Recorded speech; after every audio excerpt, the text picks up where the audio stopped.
डिसेंबर 1970 मधील ती एक संध्याकाळ होती. चंदू रहाटे एसटीने चंदनवाडीत जायला निघाला होता. चंदू सोलापूरच्या खासगी कंपनीत कामाला होता. कंपनीचे कागदपत्र आणि फायली असलेले दप्तर तो चंदनवाडी येथील कार्यालयात घेऊन जात होता. रात्री चंदनवाडीत मुक्काम करून तो दुसऱ्या दिवशी पुन्हा सोलापूरला परतणार होता. दोन महिन्यातून त्याची अशी फेरी असायची. महामार्गावरून एसटी जात असताना रस्त्यात लागणाऱ्या गावांमध्ये एक एक प्रवासी उतरत होते. आता बसमध्ये तुरळक प्रवासी उरले होते. प्रवास सुरळीत असताना संध्याकाळी एसटी अचानकपणे आचके देऊन बंद पडली. चालक आणि कंडक्टर खाली उतरले. काय बिघाड झाला ते बघत होते. बराच वेळ गेला. बसमधील प्रवासी चुळबुळ करू लागले. वैतागून चंदूही खाली उतरला. किती वेळ लागेल त्याने चालकाला विचारलं. गाडीच्या इंजिनात मोठा बिघाड झालेला दिसतोय. मॅकॅनिक येऊन दुरुस्त करेपर्यंत 2-3 तास सहज जातील. एसटी ड्रायव्हर एका हातात तंबाखू मळत म्हणाला. चायला काय वैताग आहे. मला महत्वाच्या कामासाठी चंदनवाडीला जायचंय आणि मध्येच एसटी बंद पडली. चंदू स्वतःशी पुटपुटत बोलला. 2 तासांनी जरी एसटी सुरू झाली तरी पुढे जायला अजून 4 तास म्हणजे मध्यरात्र झाली असती. बसमधील 4 प्रवासी पुढच्या स्टॉपवरील गावात जाणार होते. प्रश्न चंदूचा होता. काय करावं याचा चंदू विचार करत होता. इथून जवळच विजयनगर नावाचं गाव आहे. तिथे जा. 2 किलोमीटर अंतरावर आहे. तेवढं मात्र चालावं लागेल. बस चालकाने सल्ला दिला. हा पर्याय त्याला चांगला वाटला. गावात वसतिगृह, धर्मशाळा किंवा मंदिरं काहीतरी राहण्याची सोय असेल. तिथे मुक्काम करावा आणि पहाटेच पुढची बस पकडून निघून जावं असा त्याने विचार केला. आपली बॅग आणि दप्तर घेऊन चंदू विजयनगर गावाच्या दिशेने चालत निघाला. पायपीट करत तो विजयनगर गावात पोहोचला. गावाच्या प्रवेशद्वारावर विजयनगरमध्ये आपले सहर्ष स्वागत आहे असा त्याला फलक दिसला. विजयनगर खेडगाव असलं तरी बरंच प्रगत होतं. गावाच्या नाक्यावरच बाजारपेठ होती. विविध दुकानं होती. या गावात आपली राहण्याची नक्की सोय होईल असं त्याला वाटलं. गावात चंदूने प्रवेश केला खरा, पण गावात त्याला विचित्र वातावरण जाणवलं. लोक लगबग करत आपापल्या घरी जात होते. शेतावर गेलेले शेतकरी घरी परतत होते. गायी शेळ्या गोठ्याच्या दिशेने जात होत्या. दुकानं बंद होऊ लागली होती. कदाचित खेडगाव आहे. दैनंदिन व्यवहार लवकर बंद होत असतील असं त्याला वाटलं. पण गावात एक अनामिक असं भयानक वातावरण होतं. चंदूने गावात फेरफटका मारला. लोक घरांची दारं खिडक्या बंद करत होती. फार संध्याकाळ झाली नव्हती. थंडीचा मोसम असल्याने अंधार लवकर पडत होता. दिवे लागण्याची वेळ असली तरी असलेले दिवे मालवले जात होते. गावात जणू संचारबंदी लागली होती. हे सगळं विचित्र होतं. चंदूला भूकही लागली होती. त्याला समोरून चावडीवरून घरी जाणारी 4-5 वृद्ध माणसं दिसली. चंदू त्यांच्याकडे चौकशी करायला गेला. इथे गावात राहण्याची काही व्यवस्था होईल का? चंदूने त्यांना विचारलं. त्या लोकांनी चंदूकडे चमत्कारिक नजरेनं पाहिलं. गावात नवीन आलेला पाहुणा आहे हे त्यांनी ओळखलं. त्यातील एका वृद्ध माणसाने उलट प्रश्न केला. या गावात राहायची व्यवस्था हवीये? हो, म्हणजे आज रात्रीच्या मुक्कामापुरता. बस बंद पडली म्हणून. नवीन आलेला दिसताय गावात. हे विजयनगर आहे. या गावात थांबू नका. शक्य तेवढ्या लवकर इथून निघा. आता थोड्या वेळात गावात कोणी दिसणारही नाही. गावात थांबणं धोकादायक आहे. तो माणूस म्हणाला. माझी एसटी बंद पडली म्हणून या गावात आलो. आता कुठे जाऊ? आणि गावात ही अशी सामसूम का? त्या वृद्धांनी एकमेकांकडे फक्त पाहिलं. गावात आलेल्या पाहुण्याला पुढचं काही सांगण्याचं धाडस होईना. कुणी काही बोललं नाही. हे काय चाललंय ते चंदूला काही कळत नव्हतं. म्हणजे नक्की काय? गावात थांबणं का धोकादायक आहे? कोणी नीट का सांगत नाही? पाहुणं, तुम्ही अडचणीत आहात मान्य आहे, पण गावावर एक संकट आलंय. एक काम करा, तुम्ही आबा पाटलांकडे जा. तेच तुमची मदत करतील. श्याम्या, पाहुण्याला आबा पाटलांच्या वाड्याकडे घेऊन जा, त्या वृद्धाने जवळच्या एका तरुणाला सांगितलं. तो तरुण चंदूला आबा पाटलांच्या घरी घेऊन गेला. त्याला देखील घरी पळण्याची घाई होती. तो काही बोलला नाही. आबा पाटील गावाचे सरपंच आणि मातब्बर व्यक्तिमत्व होते, सर्वांना मदत करणारे. आबा पाटलांचा एक मजली शानदार वाडा होता. त्या तरुणाने खालूनच आबांना हाक मारली. आबांनीच दार उघडलं. आबा, गावात कुणी पाहुणा आलाय, राज्याला गावात मुक्काम करायचा आहे, सांगून मी ऐकत नाही बघा, मी जातो, असं म्हणत तो तरुण आल्या पावली निघून गेला. गाव आधीच संकटात आणि हा कोण पाहुणा आलाय असा विचार करत आबांनी त्याला निहाळलं. त्याची चौकशी केली. मग आवंडा गिळत म्हणाले, पोरा, थांबू नकोस गावात, गावावर मोठं संकट आलंय. गावात कुणीही संध्याकाळी बाहेर पडत नाही, सर्वजण जीव मुठीत घेऊन राहत आहेत. असं काय संकट आहे? चंदूने उत्सुकतेपोटी विचारलं. या पाहुण्याला कसं सांगायचं याचा विचार करत शांतपणे दीर्घ सुस्कारा सोडत आबा म्हणाले, गावात रोज रात्री एक विचित्र आवाज येतो आणि त्यानंतर. आबा बोलता बोलता थांबले. हे खूप विचित्र आणि चमत्कारिक आहे. कसला आवाज येतो? तो गूढ आवाज फार स्पष्ट नसतो, पण तो आवाज असतो, मी येऊ का? अगदी भयप्रद आवाज असतो तो. ठीक आहे, आवाजच येतो ना, पण त्यामुळे काय? चंदू म्हणाला. तो आवाज येतो आणि गावातील कुणीतरी एक जण मरण पावतो, आबांनी एका दमात सांगितलं. काय? चंदू ओरडलाच. पाटील, तुम्ही पण यावर विश्वास ठेवता? आबा काही बोलले नाही. त्याला उत्तर न देता ते म्हणाले, पाहुणं, गावात तुमची व्यवस्था कुठे होणार नाही, तुम्ही राज्याला इथे थांबा, खालच्या खोलीमध्ये. चंदूचा या भाकळ कथेवर विश्वास नव्हता. गावात मुक्कामाची सोय झाली हेच त्याच्यासाठी महत्वाचं होतं. आबांनी वाड्यातील एका खोलीत त्याची राहायची आणि रात्रीच्या जेवणाची व्यवस्था केली. गावात आलेल्या पाहुण्याची व्यवस्था करून आबा पाटील घरात गेले. त्यांनी वाड्यावरून गावावर नजर टाकली. गाव सामसूम झालं होतं. सर्वत्र काळोख होता. वातावरण भयभीत झालं होतं. कुणी कोणाशी बोलत नव्हतं. घरात त्यांचा मुलगा आनंदराव, सून राधाबाई आणि 5 वर्षाचा नातू माधव होते. गावात रात्री मी येऊ का असा येणारा आवाज आणि त्या पाठोपाठ होणारे गूढ मृत्यू यामुळे सारे भयभीत झाले होते. चंदूने या गोष्टी गांभीर्याने घेतल्या नव्हत्या. पाटलांकडचं गावरान जेवण तो जेवला. खाटेवर घोंगळं घेऊन त्याने ताणून दिली. आबा पाटील चिंतातूर झाले होते. मुलगा, सून आणि नातू माधव भेदरलेले होते. कुणी कोणाशी बोलत नव्हतं. आबांनी त्यांच्याकडे फक्त पाहिलं. नजरेनेच काही काळजी करू नका असंच ते सांगत होते. आबा वरच्या खोलीत झोपायला गेले, पण झोप तरी कशी येईल? सारं गाव अंथरुणात पडून जागच असायचं. रात्र सरकत होती आणि ज्याची भीती होती तेच झालं. अखेर तो भयप्रद आणि गूढ आवाज रात्रीच्या भयान शांततेत येऊ लागला. मी येऊ का? ज्यांनी ज्यांनी तो आवाज ऐकला त्यांचं शरीर भीतीने गार पडलं. अंगावर शहारे आले. अनामिक आवाजाच्या दहशतीतच जागरणात रात्र गेली. सकाळ झाली. आज कुणावर संकट आलं या विचारानं लोक उठली. आबा पाटलांच्या वाड्यात मुक्कामाला आलेला चंदू रहाटे याचा मृत्यू झाला होता. मी येऊ का या गूढ आवाजाने आणखी एक बळी घेतला होता. गावात आलेल्या पाहुण्याचा मृत्यू झाल्याची बातमी संपूर्ण गावात पसरली. विजयनगर गावात आता प्रचंड भीतीचं वातावरण पसरलं होतं.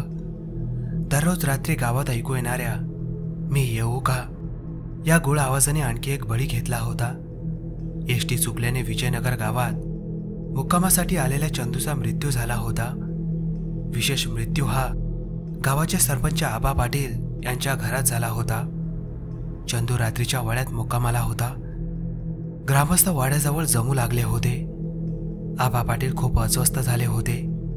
पोलीस आले आणि पंचनामा करून मृतदेह ताब्यात घेतला. शवविच्छेदनासाठी आम्ही मृतदेह तालुक्याच्या ग्रामीण रुग्णालयात नेतो. मृतदेहाची ओळख पटवून त्याच्या कुटुंबियांना कळवावं लागणार आहे, पोलीस हवालदार आबांना म्हणाला.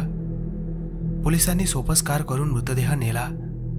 गावावर अरिष्ट कोसळलंय आणि आपण काही करू शकत नाही याची बाबांना सल होती. आता तर त्यांच्या घरातच हे संकट आलं होतं. त्यांचा नातू माधव या घटनेने प्रचंड बेदरला होता. त्याने एवढा धसका घेतला होता की तापाने तो फणफणू लागला. त्याच्या डोक्यावर थंड पाण्याच्या पट्ट्या ठेवून त्याची आई राधाबाई ताप उतरवण्याचा प्रयत्न करत होती. आबा प्रचंड बेचैन आणि अस्वस्थ झाले होते. त्यांनी त्यांचा मुलगा आनंदरावाला बोलवून घेतलं. आनंदा, आता खूप झालं. आपल्या घरात आलेला पाहुणा त्या गोड आवाजाने हिरावून घेतला. आबा, कुलदेवीचा हात आहे आपल्या कुटुंबावर. पाहुण्याचा बळी गेला. अन्यथा पुढे काही बोलू नको आनंदा. जे घडतंय ते भयंकर आहे. बघ, माधवने धसक्याने अंगावर ताप काढलाय. आबा, मला काहीच कळेनासं झालंय काय करावं ते. म्हणून मी एक निर्णय घेतला. आबा म्हणाले. काय आबा? हा गूळ आवाज रोज एकेकाचा बळी घेतोय. गावातील माणसं पटापट मरू लागली आहेत. त्याचा बंदोबस्त व्हायला हवा. पण काय आबा?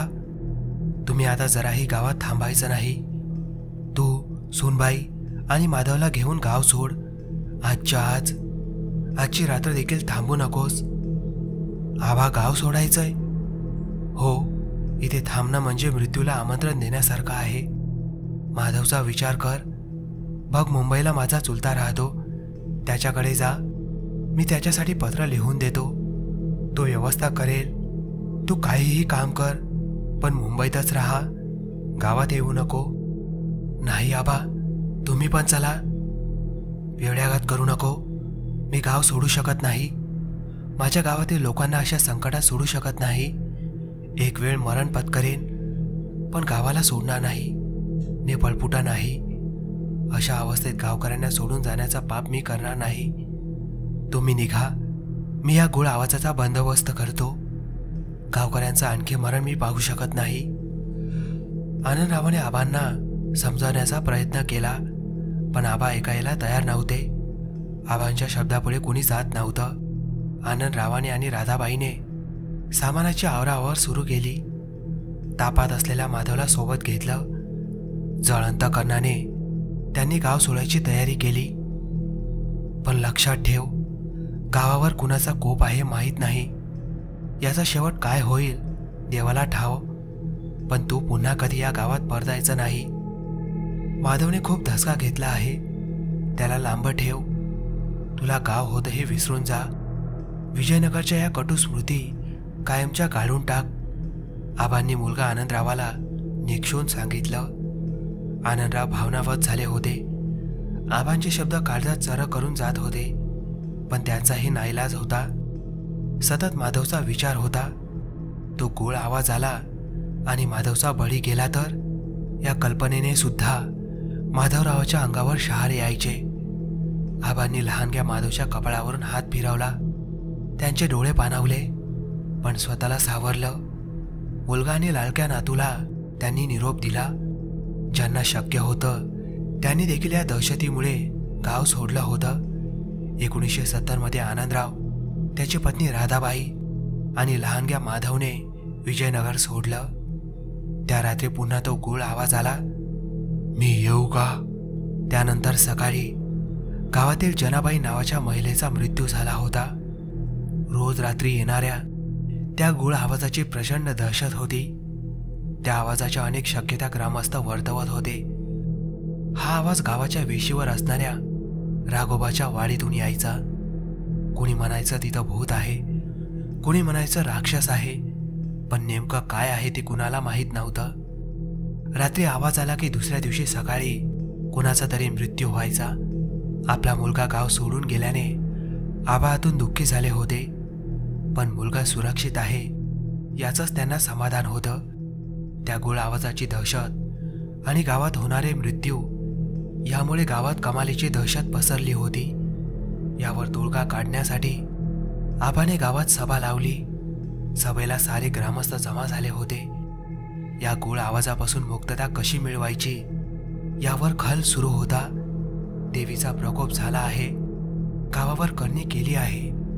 गावात महायज्ञ करण्याचे ग्रामस्थ बोलू लागले. त्यावेळी गावातील एक तरुण शिक्षक शशिकांत वाघमारे उठून उभा राहिला.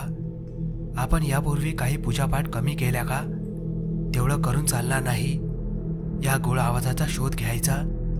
आपण त्या राघोबा वाडीत जाऊन पाहूया. वाघमारे शिक्षकाने हे सांगताच गावकरी हादरले. जेथून आवाज येतो त्या राघोबा वाडीत जायची कल्पनाच भयानक होती. गावकरी शांत बसले, पण आबांना वाघमारे शिक्षकांचं महत्त्व पटलं. आबा म्हणाले, आपण जर हातावर हात धरून बसलो तर आपल्या सर्वांचा मृत्यू अटळ आहे. राघोबा वाडीत जायलाच हवं. पूर्ण तयारीने जायचं. जे व्हायचं ते होऊन जाऊ दे. आपल्या पोराबाळांचा प्रश्न आहे. मला निधड्या छातीची तरुण मंडळी हवी आहे, जे मृत्यूचा सामना करतील. रात्री त्या वाडीत शिरायचं आणि जो कोणी दैत्य पाशवी शक्ती असेल त्याचा सामना करून संपवून टाकायचं. आबांनी केलेल्या आव्हानाला प्रतिसाद देऊन 5-6 तरुण उभे राहिले. मग एका पाठोपाठ एक ग्रामस्थ उभे राहिले. आबांच्या चेहऱ्यावर समाधानाचे हास्य पसरले. सर्वांचं एकमत झालं, राघोबा वाडीत शिरायचं. राघोबा वाडीमध्ये पूर्वी रघुसेठ नावाचा सावकार राहत होता. त्याच्याच नावाने ही राघोबा वाडी ओळखली जात होती. काही वर्षापूर्वी गावात दरोडा पडला होता. दरोडेखोरांनी त्याच्या बंगल्यावर दरोडा घालताना त्याच्या घरातील 5-6 जणांची हत्या केली होती. त्यानंतर त्याची वाडी ओस पडली होती. परिसरात दाट जंगल होते. तिथे दिवसाही कोणी जात नसे. तेथूनच रात्रीच्या वेळी हा आवाज येत होता. गूढ आवाज आणि दैत्यशक्तीचा बंदोबस्त करण्याचं धाडसी काम सर्व गावाने स्वीकारलं होतं. कारण हा गावाच्या अस्तित्वाचा प्रश्न होता. त्या वाडीत काय होतं कुणालाच माहीत नव्हतं. पण जे असेल त्याला सामोरं जाण्याचा निर्धार ग्रामस्थांनी केला होता. त्याचे परिणाम काय होतील आणि कसा सामना करायचा यावर बरीच खलबत झाली. पंचक्रोशीत एक विख्यात मांत्रिक होता. तो भूत प्रेत आदींना वश करण्यासाठी प्रसिद्ध होता.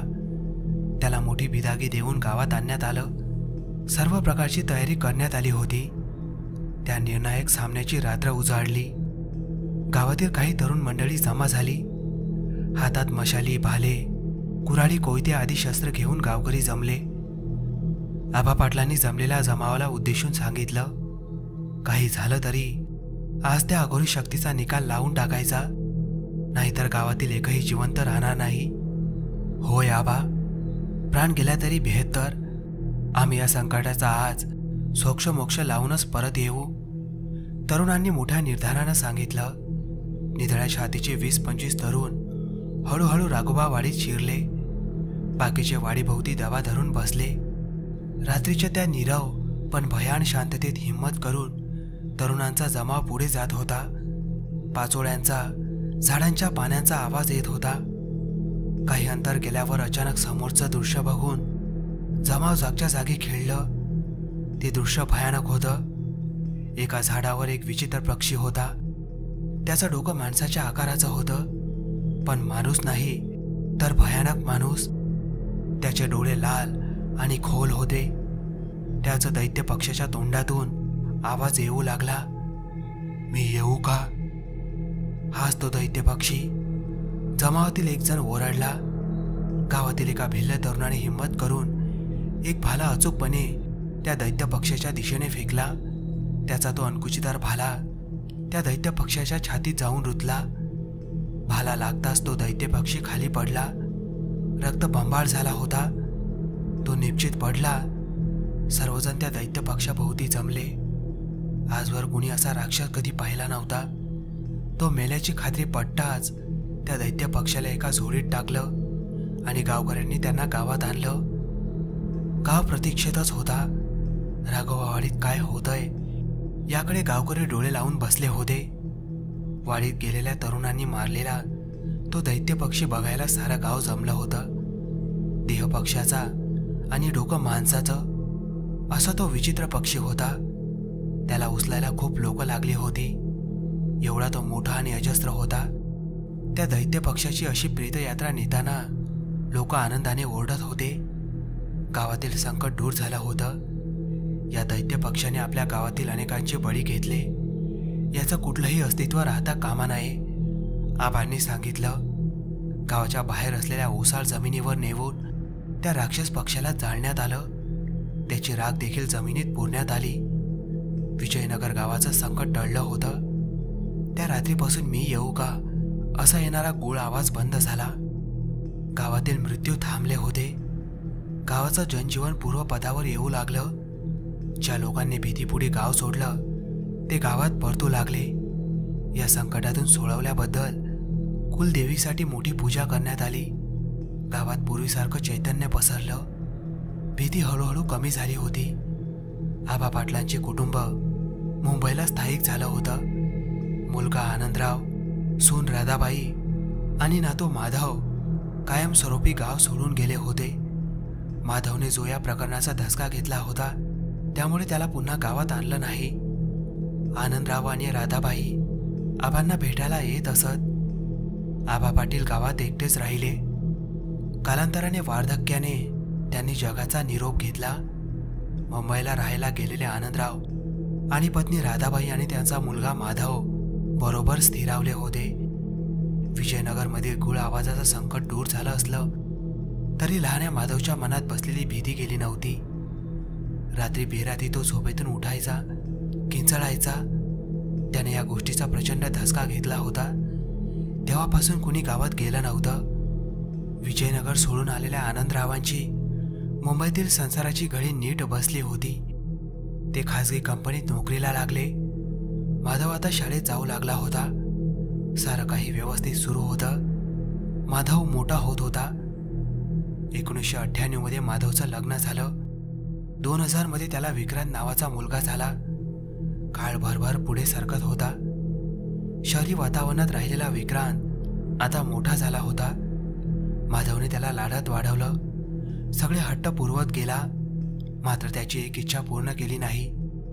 शाळेत असल्यापासून विक्रांत गावी जाण्याचा हट्ट करायचा. मात्र माधव त्याला गाव सोडून सगळीकडे घेऊन जायचा. विक्रांत त्याच्या आजोळी गेला होता पण कधी गावी गेला नव्हता.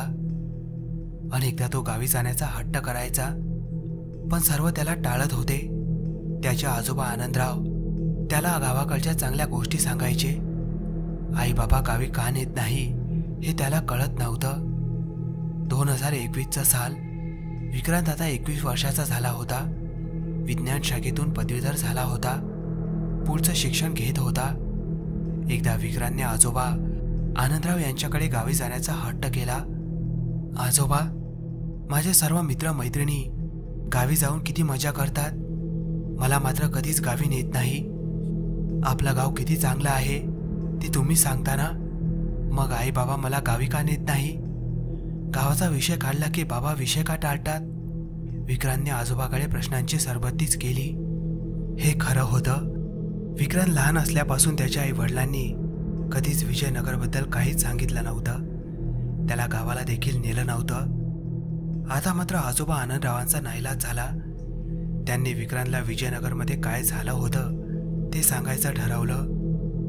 विकी, आपलं गाव विजयनगर खूप सुखी संपन्न होतं पण गावावर कुण्या सैतानाची वक्रदृष्ट पडली होती. गावात एक दैत्य पक्षी आला होता. रोज रात्री तो मी येऊ का असं गुळ आवाजात म्हणायचा. त्यानंतर दुसऱ्या दिवशी गावातील एकाचा मृत्यू व्हायचा. या दैत्य राक्षस पक्षाने खूप बळी घेतले. आजोबांनी विक्रांतला अखेर इतक्या वर्षात लपवून ठेवलेली गोष्ट सांगितली. दैत्य पक्षी आणि तो मी येऊ का असं म्हणायचा. हो, पण हे कसं शक्य आहे. हो, सारं गाव भयभीत झालं होतं. आपल्या घरात आलेल्या एका पाहुण्याचाही त्या आवाजाने बळी घेतला होता. आजोबा आनंदराव सांगत होते. त्यावेळी तुझे वडील माधव अवघ्या 5 वर्षाचे होते. या प्रकरणाचा त्यांना धसका बसला. त्यांनी अंगात ताप काढला. ते संकट पाहुण्यावर निभावलं होतं पण कदाचित आपल्याच घरात कोणाचा तरी बळी गेला असता. त्यामुळे आबांनी तात्काळ आम्हाला गाव सोडायला सांगितलं. मग मी कुटुंबासह मुंबईला आलो. आबांनी सांगितलं होतं पुन्हा गावात येऊ नकोस म्हणून. तुझे बाबा म्हणजे माधव कधी गावी गेला नाही आणि तुलाही नेलं नाही. मग तो गूढ आवाज बंद झाला का? त्या दैत्यपक्षाचं काय झालं? गावात एका पाठोपाठ एक बळी जात होते. त्यामुळे गावातील लोक हिंमत करून राघोबा वाडीत शिरले आणि त्यांनी त्या दैत्यपक्षाला मारलं. आणि तेव्हापासून गावातील मृत्यू थांबले. आनंदरावांनी सांगितलं. ते ऐकल्यापासून विक्रांत अस्वस्थ झाला होता. असा कुठला दैत्यपक्ष होता की ज्याचं डोकं माणसाचं आणि शरीर पक्षाचं? त्याने आजवर कधी ऐकलं नव्हतं, वाचलं नव्हतं. त्याने गुगलवर सर्च केलं, पण अशी कुठलीच माहिती त्याला मिळाली नाही. आणि आवाज आल्यावर गावातील माणसं कशी मरत होती त्याला हे गूढ काही समजत नव्हतं. विक्रांत हा आधुनिक विचारसरणीचा विज्ञाननिष्ठ तरुण होता. त्याचा अशा गोष्टींवर विश्वास बसणं शक्य नव्हतं. पण खुद्द आजोबांनीच हे सांगितलं होतं. त्याच्या मनात असंख्य विचार घोळत होते. हे गूढ त्याला स्वस्थ बसू देत नव्हतं. दुसऱ्या दिवशी कॉलेजमध्ये गेल्यावर त्याने मित्र विपुल आणि श्रेयाला आपल्या गावाची गूढ गोष्ट सांगितली. काय विकी तू पण? श्रेया त्याला चिडवत म्हणाली. माझा तर विश्वासच नाही गावात असं घडलं होतं म्हणून. पण आजोबा म्हणाले आणि म्हणूनच मला गावात आजवर नेलं नव्हतं. पण खूप इंटरेस्टिंग आहे ना? मी येऊ का? असा गूढ आवाज आणि गावातील एकाचा मृत्यू, विपुल म्हणाला. आणि ते सुद्धा मराठीत. तो सो कॉल्ड दैत्य पक्षी मराठी होता वाटतं. श्रेया पुन्हा चिडवत म्हणाली. गावागावात अशा भाकळ कथा असतात रे, कशाला एवढं मनावर घेतो? खरंय मित्रांनो, पण काहीतरी घडलंच असेल ना? ते आपण विजयनगरला जाऊन शोधलं तर? वाव, मस्त, उत्साहित झालेली श्रेया म्हणाली. पण तुला गावात जायला परवानगी नाही, विपुलने आठवण करून दिली. नसू दे परवानगी घ्यायची पण नाही. आउटडोअर पिकनिकसाठी दुसऱ्या ठिकाणाचं नाव सांगायचं आणि विजयनगरला जायचं. काय वाटतं? विकीने लगेच प्लॅन तयार करून सांगितला. भन्नाट, फर्स्ट क्लास आयडिया आहे, विपुल म्हणाला. चला तर मग विजयनगरला जायचं. कधी निघूया? वीकेंड बरा पडेल, कॉलेज बुडणार नाही. तोपर्यंत बाकी मी तयारी करतो. 48 वर्षापूर्वीचा तो गूढ आवाज आणि त्या पाठोपाठ होणारे मृत्यू याचे रहस्य शोधण्यासाठी विकी, विपुल आणि श्रेया व विजयनगरला जाण्यासाठी निघाले. विकी, श्रेया आणि विपुल हे तिघे मुंबईचे लहानाचे मोठे झालेले. शहरी वातावरणात वाढल्याने त्यांना देखील ग्रामीण भागातील जीवनाचं आकर्षण होतंच. सर्वजण हमीला जातो असं सांगून निघाले होते. तिघांच्या घरात मुलांना स्वातंत्र्य होतं.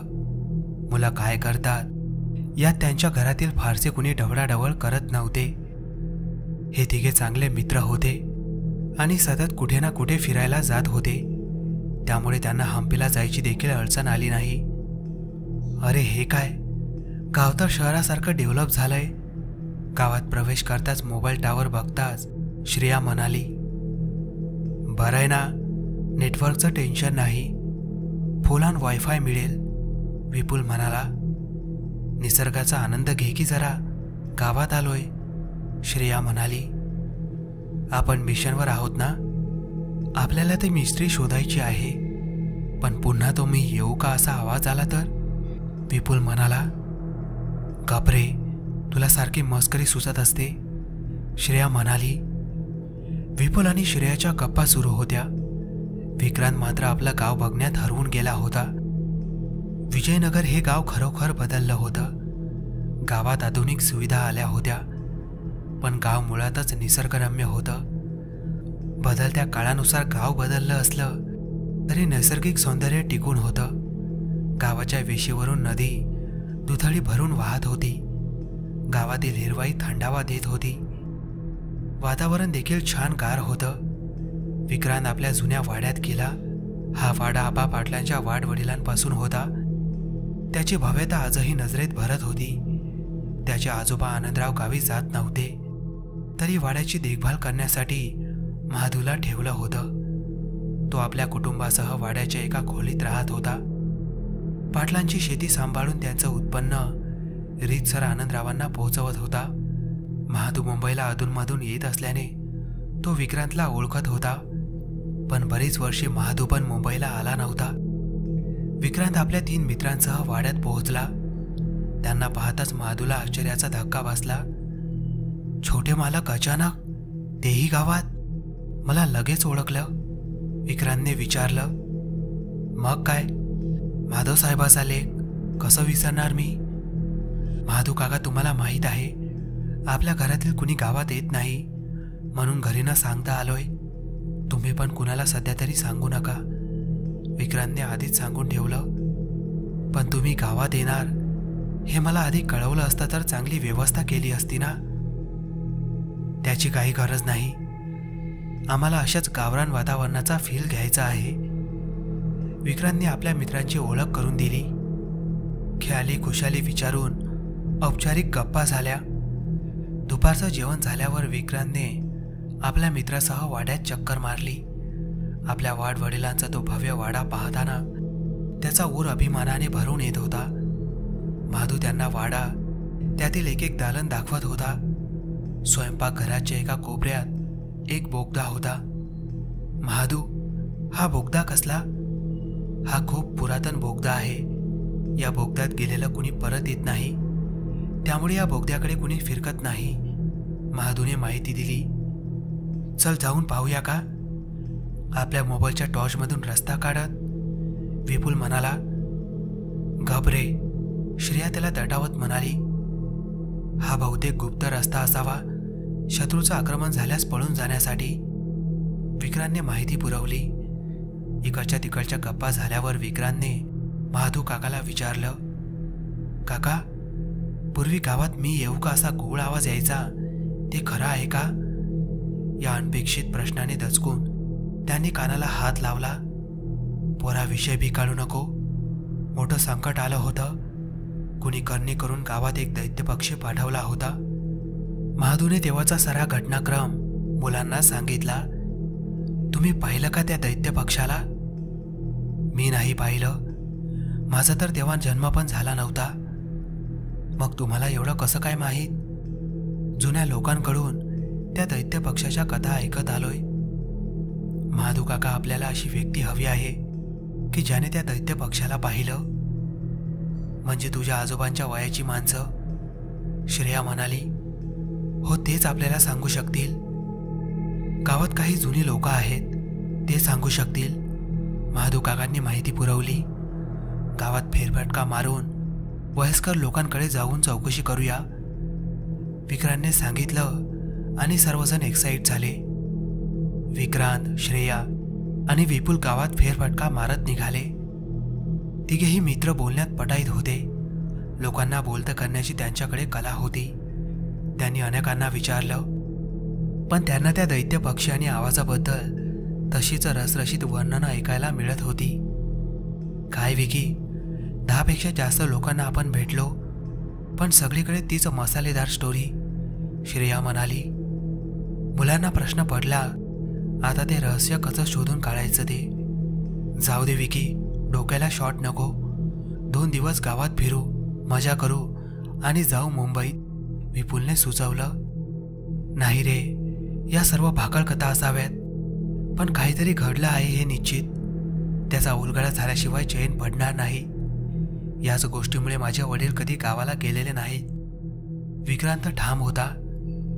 जुने लोक अंधश्रद्धाळू असतात. दैत्य पक्षी मारण्यासाठी मांत्रिकाला आणलं होतं. तरी बरं गावकरी किमान शोध घ्यायला राघोबा वाडीत गेले आणि त्या सो कॉल्ड दैत्य पक्षाला मारलं. अन्यथा मांत्रिकानेच मंत्र फुगून वगैरे त्याला नष्ट केलं आणि कायम भूताची स्टोरी पसरत गेली, श्रेया म्हणाली. 1 मिनिट, पण त्या दैत्य पक्षाला मारण्याची संकल्पना कुणाची होती? विक्रांतने मध्येच विचारलं. का? त्याने काय? विपुलनं विचारलं. आजोबा आनंदरावांनी जेव्हा विकीला ही गोष्ट सांगितली तेव्हा वाघमारे मास्तरांचा उल्लेख आला होता. विकीला पटकन ते आठवलं. अरे, कुणीतरी तरुण वाघमारे मास्तर होता. त्याने या पूजा मंत्र बिंद्राला विरोध केला होता आणि जंगलात जाऊन त्याला मारण्याचे सुचवले होते. अन्यथा सर्वांना ही भुताटकी वाटत होती. हे जे कोणी वाघमारे मास्तर आहेत तेच एकटे प्रॅक्टिकली विचार करत होते. मग या वाघमारे मास्तरांना भेटायला हवं. सर्वांचं एकमत झालं. महादुनिया वाघमारे मास्तर आजही गावात असल्याचं सांगितलं. मुलांना एक चांगला क्लू मिळाला होता. वाघमारे मास्तर आता निवृत्त झाले होते. त्यांनी वयाची 70 ओलांडली होती. गावातच ते लायब्ररी चालवत होते. तसेच शाळाबाह्य मुलांना शिकवण्याचे काम करत होते. मुलं त्यांना भेटायला लायब्ररीत गेली. नमस्कार सर, मी विक्रांत पाटील, आबा पाटलांचा पंतू. विक्रांतने आपली ओळख करून दिली. अरे वा, आश्चर्यच. आबा पाटलांच्या घरातील पहिल्यांदा कुणी गावात आलं. हे तुझे मित्र वाटतं, वाघमारे मास्तर म्हणाले. हो सर, आम्ही गावात एका खास कामानिमित्त आलोय. आबा पाटलांना आमच्या सर्वांच्या मनात खूप आदराचं स्थान आहे. गावाचा विकास झाला तो त्यांच्यामुळे. मुलांनो, माझ्या घरी चला. रात्रीचं जेवण माझ्याकडेच, तिथेच गप्पा मारू, आबा म्हणाले. नको सर, त्याची काय गरज. विक्रांतला पुढे बोलू न देता वाघमारे मास्तर म्हणाले. काही औपचारिकता नको. आबा पाटलांचा पंतू गावात आला आणि न जेवता गेला तर कसं वाटेल. तरुणांशी गप्पा मारण्यातही आनंद असतो. नवनवीन गोष्टी कळत असतात. चला माझ्या छोट्याशा घरात चहा घेत गप्पा मारू. वाघमारे मास्तरांच्या या प्रेमळ स्वागताने मुलं कम्फर्टेबल झाली. सर्वजण जवळच असलेल्या वाघमारे सरांच्या घरी गेले. वाघमारे सरांचं घर छोटं असलं तरी पुस्तकाने भरलेलं होतं. गाव खूप बदललेलं आहे. शिक्षणाच्या बाबतीत खूप प्रगती केली आहे. मी जिल्हा परिषद शाळेतून निवृत्त झालो. मुलगा परदेशी शिक्षणानिमित्ताने गेला, पण माझं मन गावात रमतं. मी गावात वाचनालय चालवतो. शाळाबाह्य मुलांना शिकवतो. तोच माझा आनंद. शिक्षणानेच प्रगती होते. जुनी लोक शिकली नाहीत, पण आता गावाची जी प्रगती झाली ती शिक्षणामुळे, आलेल्या विचारांमुळेच. वाघमारे मास्तर माहिती देत होते. वाघमारे मास्तरांकडून वैचारिक गोष्टी ऐकताना मुले रमली होती. मग विक्रांतने विषय काढला. आबा, काही वर्षापूर्वी गावात एक गूढ आवाज येत होता. तो आवाज येताच गावातील कोणीतरी मरण पावत होतं. मी येऊ का? तो आवाज आणि दैत्यपक्षी हा काय प्रकार आहे? हे ऐकताच वाघमारे मास्तरांच्या चेहऱ्यावर स्मित हास्य पसरलं. ते फक्त हसले. यातील भोलपणा त्यांना माहीत होता. तोपर्यंत चहा आला होता. सर्वांनी चहाची कप हातात घेतली. चहाचे गुटके घेत वाघमारे मास्तर म्हणाले. तुम्हाला पण ती गोष्ट समजली का? नक्कीच ऐकली असेल, कुठे वाचली नसेल, बरोबर ना? वाघमारे मास्तरांनी मुलांना प्रश्न केला. खरं तर इतके वर्ष मला काहीच माहीत नव्हतं. माझ्या आई बाबांनी कधी गावी जाऊ दिलं नाही. नुकतंच माझ्या आजोबा आनंदरावांनी मला सांगितलं, म्हणूनच त्याचा शोध घ्यायला आलो आहे. 48 वर्षापूर्वी माझ्या आजोबांनी गाव सोडलं होतं. तेव्हा माझे वडील 5 वर्षाचे होते. त्यांनी या घटनेचा प्रचंड धसका घेतला आणि तेव्हापासून ते गावात आलेच नाही. मला देखील गावात येऊ दिलं नाही. भूतांच्या गोष्टी नेहमी ऐकीव असतात. भूत असतो, पण त्याला कुणी पाहिलेलं नसतं. ऐकीव गोष्टीच असतात त्या. वाघमारे मास्तर म्हणाले. जसं तुला आता हे ऐकून अस्वस्थ वाटतंय, मी देखील तेव्हा असाच अस्वस्थ झालो होतो. तेव्हा मी तरुण होतो. तुझ्या आजोबांच्या वयाचा. शिक्षक म्हणून बदलीने गावात आलो होतो. वाघमारे मास्तर पुढे सांगत होते. मुलं कान लावून ऐकत होते. मी येऊ का? असा येणारा गूढ आवाज आणि दैत्य पक्षी हे अर्ध सत्य आहे. ती रंगवून चढवून एकाएकी पसरल्याने असा समज झाला होता. वाघमारे मास्तरांनी माहिती दिली. म्हणजे? सांगतो. राघोबा वाडीतून रात्री गूढ आवाज येत होता, पण तो मी येऊ का असा नव्हता. कोणीतरी त्याचा असा उच्चार केला आणि मग सर्वांचा समज झाला की तसाच आवाज येतोय म्हणून. याला मानसशास्त्रीय कारण आहे. एखादी भयप्रद अमानवी गोष्ट ऐकल्यावर ती खरी असल्याचा भास होतो. लोक तसा दावा करतात. त्यामुळे तो आवाज मी येऊ का असा वाटत होता. मी म्हटलं होतं ना, तो दैत्यपक्षी काय शुद्ध मराठीत बोलणार का? श्रेया पटकन म्हणाली. पण सर, एकाची ऐकण्यात चूक होईल, पण सर्व गावाला हेच वाटत होतं. तुम्ही लहान असाल त्यावेळी. गणपती दूध पितो अशी अफवा पसरली होती तेव्हा. त्याला शास्त्रीय कारण होतं. पण गणपती दूध पितो असंच सर्वांना वाटू लागलं. तेव्हा मुख्यमंत्री मनोहर जोशी होते. त्यांनी देखील माझ्या घरातील गणपती दूध पितो असं सांगितलं होतं. हा सगळा मानसशास्त्रीय खेळ होता. मी येऊ का असा येणारा आवाज हा देखील यातीलच एक प्रकार होता.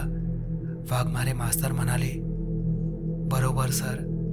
नालासोपाऱ्यात काही वर्षापूर्वी देखील अशीच एक अफवा पसरली होती. कुणी चिटकीन येऊन महिलांचे केस कापत होती अशी अफवा होती. अनेक महिलांचे केस कापले गेले होते. नंतर कळलं की या महिला त्या अफवेच्या प्रभावाखाली येऊन स्वतःच केस कापत होत्या. श्रेयाने आठवून सांगितलं, बघा उत्तर तुमच्याकडेच आहे. अच्छा, पण तो गूळ पक्षी आणि तो काय प्रकार आहे? गावातील लोक या विचित्र आवाजाने घाबरले होते. त्यांना वाटायचं मी येऊ का असा आवाज येतो. विशेष म्हणजे आजही जुनी लोक जी त्यावेळी होती ते देखील हेच सांगतील. आवाजामुळे गावात दहशत पसरली होती. गावात होम हवन पूजा वगैरे सुरू होतं, पण कुणी त्या आवाजाचा शोध घेत नव्हतं. मीच त्यावेळी आबा पाटलांना राघोबावाडीत शिरून शोध घ्यायला सांगितलं होतं. मास्तर म्हणाले, पण सर शेवटी दैत्यपक्षी होताच ना. मानवी डोकं आणि पक्ष्यांचं शरीर असं काहीतरी. विक्रांतने शंका बोलून दाखवली. अरे मुला, गुगल कर आणि सर्च करून सांग. असा पक्षी जगात तरी अस्तित्वात आहे का? असा कुठलाही दैत्यपक्षी अस्तित्वात नाही. हा असलास तर पुराणाच्या कथेत असेल, पण लोकांनी तर तो दैत्यपक्षी पाहिला ना. पुन्हा तेच. त्यावेळचं गूढ आणि भयप्रद वातावरणच असं होतं की बघणारे चढवून सांगत होते आणि मग तसेच रसरशीत वर्णन कानोकानी पसरत गेलं. कुठला तरी जंगली पक्षी होता हे खरं. अच्छा, अफवा दैत्य पक्षाची पसरली होती तर. पण पुन्हा सर त्या गूढ आवाजाने गावात लोक तर मरत होते ना. विक्रांतच्या शंका संपत नव्हत्या. आता हा देखील योगायोगच.